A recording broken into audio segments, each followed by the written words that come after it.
Olá a todos irmãos, queridos irmãos, amados. Para quem não me conhece, meu nome é Timóteo. Eu sou um servo de Deus e eu tenho fazido alguns vídeos, para trazer estudos para os irmãos, as pessoas que querem aprender mais da palavra de Deus. E o assunto de hoje é um assunto bem sério, bem complicado de falar, sobre o calvinismo. Muita gente tem conhecimento, outras não tem. Mas na doutrina do calvinismo existe algo que realmente nos tem dividido o mundo cristão, todos os cristãos, os irmãos de Cristo, tanto que servem a Deus, os irmãos que contribuem para a obra de Deus, outros irmãos também que são novos convertidos e têm muita dificuldade em entender sobre a doutrina do calvinismo. E a pergunta que fica aqui nesse vídeo é: será que Deus realmente ama todas as pessoas? Pois esse tem sido um ensino que muitos irmãos têm trazido através da doutrina do calvinismo, E eles têm a ideia de que Deus não ama todas as pessoas, E que Deus apenas escolheu algumas pessoas para a salvação. Antes da fundação do mundo, Deus escolheu só algumas pessoas para a salvação. Mas a Bíblia não diz isso, E tem muitos debates, muitas discussões sobre esse assunto, um assunto difícil, que tem dividido muitos irmãos na fé. E nesse vídeo eu quero falar para você, todas as pessoas, todos os irmãos na fé em Jesus, para você que também é calvinista, essa doutrina é uma doutrina errada. Essa doutrina tem ensinado muitos sobre coisas que não tem como, não tem base bíblica. E eu quero explicar por que a doutrina do calvinismo é uma doutrina errada. Então, todos os irmãos, nós precisamos entender, finalmente entender o que acontece com essa doutrina que confundiu tudo. Ficou tudo confundido no meio cristão, e isso traz muita dificuldade, muito sofrimento na vida das pessoas. Traz muita dificuldade mesmo, sofrimento. A doutrina do calvinismo traz divisões. A doutrina do calvinismo, ela é uma doutrina que deixa as pessoas com depressão, que fecham portas para a salvação das outras pessoas. E é por esse motivo que eu decidi fazer esse vídeo, para explicar o motivo, por que essa doutrina é errada. E eu vou falar coisas aqui, ou nesse vídeo, que muitos irmãos nunca perceberam na Bíblia, nunca estudaram muito bem. E é realmente muito triste em ver pastores, irmãos na fé em Jesus e que creem na doutrina do calvinismo. Meus irmãos, eu não estava querendo fazer esse vídeo, porque tanto aqui no meu país, no Brasil, tanto na lei de Deus, cada indivíduo tem a liberdade, de escolher aquilo que ele deseja crer, acreditar, e não tem problema nenhum nisso. Mas chegou um ponto e essa doutrina tem trazido muita maldade, muito males na vida de muitas pessoas, e não posso ficar quieto em relação a isso, porque se essa doutrina não deixar de existir, vai fechar portas para a salvação de muitas pessoas. Há muitas pessoas que se mataram, pastores que se mataram por causa dessa doutrina. Os irmãos conseguem perceber a seriedade do ensino que nós passamos para as outras pessoas? Os irmãos conseguem perceber o grande erro? Porque se uma doutrina começa a ensinar algo e essa doutrina faz mal para as pessoas, isso nada pode ser senão algo mal, uma seita mesmo. Isso não deveria existir no mundo cristão. E eu vou mostrar o motivo porque isso não deveria existir. Eu estudei Romanos por muitos anos, e hoje eu consigo entender a carta de Romanos, ela de uma forma completa, graças a Deus, e bem simples. E eu vou ensinar isso para os irmãos entender como que é simples a palavra de Deus. E nós pegamos textos com a nossa sabedoria humana, confundimos tanto, e criamos doutrinas, coisas que a Bíblia nunca disse. Então, vamos agora orar a Deus antes de começar esse estudo novo, né? E vamos orar pedir direcionamento de Deus para o nosso estudo. Senhor, nosso Deus, Pai, eu te peço, Senhor, que o Senhor esteja mais uma vez convosco, nos ensinando a Tua palavra. Por favor, Pai, me ajude mais uma vez a trazer a Tua palavra de forma correta, com mansidão, com a verdade do Senhor, que o Senhor me ensinou. Me ajude, Pai, para que eu possa ajudar os meus irmãos, todos nós possamos compreender a verdade da Tua palavra. Pai, te peço com que esse estudo, esse vídeo, possa trazer o entendimento para a vida de muitos irmãos, calvinistas ou não calvinistas, daqueles que estão sendo ensinados por essa doutrina. Pai, te peço, Senhor, que o Senhor nos capacite para entender a Tua palavra. Pai, te peço que um dia essa doutrina deixe de existir entre os nossos irmãos, para que nós possamos viver unidos sem problemas, ó Pai, sem divisões. Ó Pai, por favor, me ensine, me ajude a ensinar, ó Pai, tudo que o Senhor me ensinou. Através de muitos anos, Senhor. Ó Pai, te peço, ó Pai, te pedindo, Senhor, a sabedoria do Senhor para entender a Tua palavra. E também nos ajude a lembrar, Senhor, da humildade no nosso coração. Nos ensine, Pai, a Tua verdade. Em nome de Jesus, nosso Salvador. Amém. Muito bem, irmãos. Então a carta de Romanos, ela é uma carta que ela foi ensinada justamente para ensinar aos irmãos gentios sobre um problema que estava acontecendo, né? E Paulo estava precisando realmente ensinar sobre essa doutrina. Esse ensino que estava tendo muito problema nas igrejas gentílicas, e ele teve que ensinar esse ensino. Então, se você for estudar realmente a palavra eleição no Antigo Testamento, você vai ver que essa palavra eleição, eleitos, vai se referir a um grupo específico, que são para os judeus, o povo de Israel. O povo de Israel é chamado a nação eleita, né? A palavra eleição, né, vai se referir a muitas coisas, não só para Israel, né? Ela tem um significado muito amplo, né? Pelo menos 5 referências. Essa palavra vai se referir a 5 coisas, né? Então, não podemos pegar uma palavra e colocar um só significado para ela. Se você estudar e pesquisar a palavra eleição, eleito, eleita, eleitas, eleitos, escolhidos, escolhido, né? Se você pesquisar essas palavras, você vai ver, pegue essas palavras, pesquise ela na Bíblia toda, e você vai ver a que ela vai se referir. Cada versículo que aparecer essas palavras, você pesquise isso, né, por você mesmo. Pegue essas palavras e você pesquise e veja o contexto em que elas estão se referindo, né? Eu posso dizer alguns aqui, né? Pelo menos 5 referências. Essa palavra eleição, eleitos, né, vai se referir. Primeiro a cargos, né? Cargos como cargos de liderança, como de presidente, líderes, né? Como reis, né? Por exemplo, o rei Saul, ele é chamado de eleito, né? O rei Saul, o primeiro rei de Israel, foi chamado de eleito. Mas por que ele era um eleito? Porque ele foi escolhido rei de Israel. Segunda referência, e a mais principal, a referência mais que aparece mais vezes no Antigo Testamento, também no Novo Testamento, é que essa palavra vai se referir para Israel, os judeus. Os judeus, eles são um povo eleito por Deus, o povo que Deus escolheu, né, para dar os seus ensinos, para os seus mandamentos, a lei, os profetas, tudo mais. E a terceira palavra, terceira referência, vai se referir aos gentios. Tem muitos textos também, tanto no Antigo Testamento, que os gentios são chamados de eleitos, no Novo Testamento também, em 1 Pedro, né, outras cartas, são chamados de eleitos também.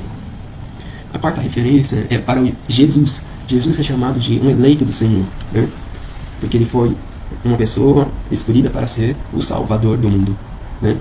Você vai ver isso lá em Isaías, você vai ver isso em Lucas, em 1 Pedro. Se você fizer essa pesquisa, você vai achar várias referências que diz que Jesus, ele é um eleito do Senhor para ser o Messias, o Salvador do mundo. E a quinta referência é para pessoas individuais, né? Também existe para pessoas individuais, mas você precisa prestar atenção aqui.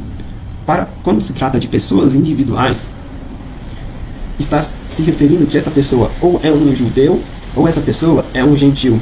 Aí você precisa olhar bem o contexto para que você possa entender se essa pessoa é um judeu ou se essa pessoa é um gentil.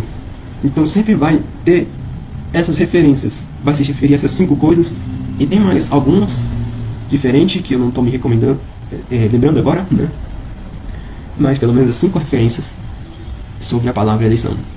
E a principal delas é a referência ao povo de Israel. Então, quando começou o Evangelho, através dos apóstolos, depois da morte de Cristo, depois da ressurreição de Jesus, os apóstolos começaram a pregar o Evangelho, não só mais para o povo de Israel, mas para todos os gentios do mundo. Aí, Paulo também começou a pregar o Evangelho, e os judeus, né, sabendo que eles eram um povo eleito, os judeus que eles sabiam que eram uma raça eleita, um povo exclusivamente escolhido por Deus, né, eles começaram a perseguir Paulo, perseguir os cristãos. Teve muitas discussões, tinha judaizantes que ensinavam outro evangelho. Em Gálatas a gente vê isso muito bem. E uma das coisas que muitos irmãos hoje eles não entendem é que os judeus eles não ensinavam doutrinas erradas, não só forçavam que os irmãos gentios se circuncidassem para que eles pudessem ser salvos, não só faziam com que os gentios praticassem a lei, mas também diziam, alguns grupos diziam que somente o povo de Israel, os judeus, eles poderiam ser salvos. Os gentios não podem ser salvos, porque eles não são, na visão dos judeus, né? Eles não são um povo escolhido por Deus. Eles nunca foram um povo escolhido por Deus. Os judeus, né, na visão dos judeus, Deus tinha escolhido Israel. Israel, imagine você sendo judeu, né?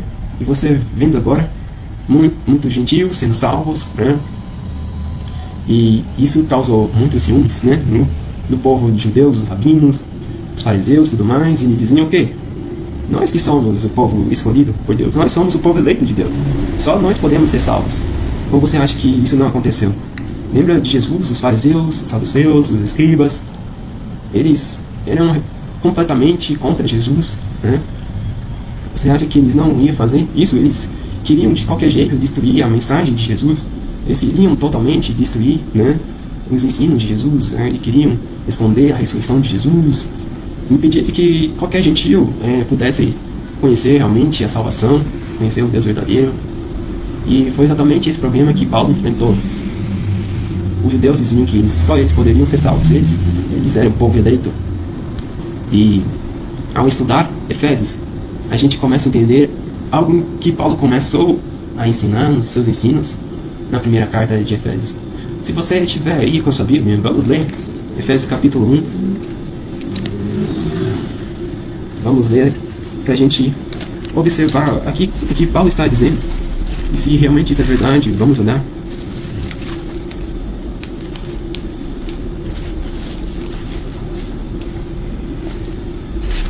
Efésios capítulo 1. Vamos ler. Vamos começar do versículo 3, que diz assim: Bendito Deus e Pai do nosso Senhor Jesus Cristo, que nos tem abençoado com toda sorte de bênçãos espirituais nas regiões celestes em Cristo, assim como nos escolheu nele antes da fundação do mundo, para sermos santos e irrepreensíveis perante ele, em amor. Então, Paulo começou a ensinar nas suas cartas sobre essa questão, esse problema que aparece em Efésios, em Gálatas, em Romanos. Ele começa a defender, não é só os judeus que podem ser salvos, né? Mas os gentios também podem ser salvos. Os gentios, eles também podem ser salvos, assim como os judeus. Ele começa a explicar sobre isso. Ele fala: assim como nos escolheu nele antes da fundação do mundo, né? Então o que nós vemos aqui? Paulo está dizendo assim como nos escolheu, ele se inclui nessa escolha de Deus. Por quê? Paulo, ele era um judeu. Ele era um judeu. Ele está escrevendo para a igreja de Efésios, né? E quem é Efésios? Efésios é uma igreja gentílica. Então Paulo é um judeu e Efésios é uma igreja gentílica. Ambos estão aqui incluídos. Paulo começa a ensinar sobre isso. Ele fala: assim como nos escolheu antes da fundação do mundo. E ele fala sobre isso por quê? Porque já era plano de Deus também dar a salvação, né, para os gentios. Antes da fundação do mundo, já era do plano de Deus também dar a salvação para os gentios, né? Antes da fundação do mundo, Deus já tinha plano, já já estava no plano dele, na cabeça de Deus também, trazer a salvação para os gentios, não só para os judeus, né? Sim, Deus ele escolheu a nação de Israel para trazer a sua palavra, seus oráculos, tudo mais, as profecias, mas ele apenas usou esse povo, né, para trazer as suas revelações, né? Mas Deus nunca quis, nunca foi do plano de Deus somente salvar os judeus, nunca foi do plano de Deus só salvar a nação de Israel e deixar completamente as outras nações de lado. Sempre, antes da fundação do mundo, antes de Deus criar todas as coisas, Deus já tinha um plano perfeito para trazer a salvação para todas as nações. Então, isso engloba todas as nações, elas podem ser salvas. Quem são os gentios? Os gentios são aqueles que não são do povo de Israel, que não são judeus. Todos os não-judeus, todos os povos que não são de Israel, são os gentios. Se você é brasileiro, você é um gentio. Se você é um americano, você é um gentio. Se você é um australiano, se você é um inglês, africano, japonês, você é um gentio. Então, o plano de Deus é trazer a salvação, né, para toda a humanidade, não só para o povo de Israel. Sim, Deus, ele nos escolheu. Eu e você somos eleitos por Deus, mas nós precisamos, né, entender o porquê que nós somos eleitos por Deus. Nós somos eleitos por Deus, né? Por quê? Porque eu sou um gentio. E se você também é um judeu, você também é um eleito de Deus. Isso significa, a palavra eleição significa então que você tem a oportunidade de ser salvo. Mas não é porque eu sou um eleito que eu sou salvo. Cada indivíduo tem a sua própria responsabilidade diante de Deus. E é isso que Paulo ensina. Nós somos eleitos. A nossa nação é uma nação escolhida por Deus para a salvação. E é exatamente isso que Paulo vai ensinar nas suas cartas todas. Em Romanos, em Gálatas, em Efésios. E é sobre esse assunto que ele vai falar. E você pode entender melhor quando você olha para Romanos capítulo 1, versículo 16, que diz: pois não me envergonho do Evangelho, porque é o poder de Deus para a salvação de todo aquele que crê, primeiro do judeu e também do grego, ou seja, os gentios.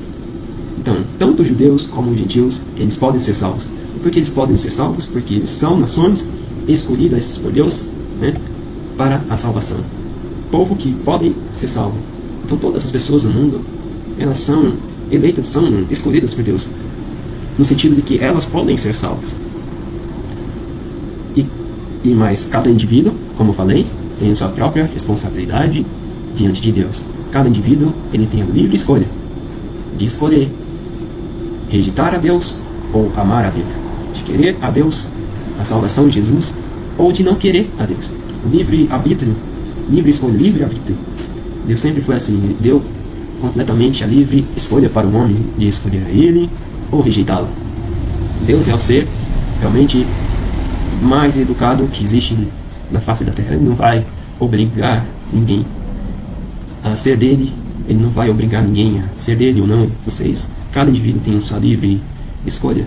E os calvinistas, eles dizem que Deus é soberano, que ele tem o controle sobre todas as coisas. Não, isso Deus não interfere. Ele te deu uma livre escolha para você escolher servir a ele ou não. Aí muitos calvinistas olham para isso e dizem: não, Deus é soberano, isso não é soberania.